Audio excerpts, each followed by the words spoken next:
নিয়ে আপনার কোনো ইস্যু হবে না। বাট লুকসের দিকে গেলে 360 আপনারা যেতে পারেন, তখন সেটা বললো না ভাই বাজেট আমি ইনক্রিজ করতেই পারবো না কোনোভাবে, সো আমাকে বাজেটই রাখতে হবে।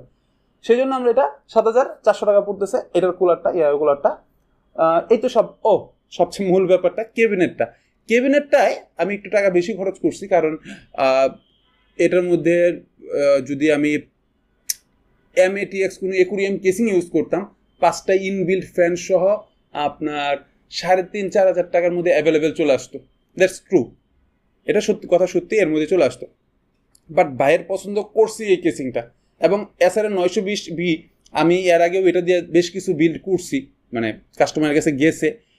বাট এটার পরে এখানে যখন আমি ফ্যানগুলো একটু এক্সেপশনাল ইউজ করছি, একটু খেয়াল করলে দেখতে পারবেন ভেলোটপের W123CX 6টা ফ্যান আমি এটার ইউজ করছি।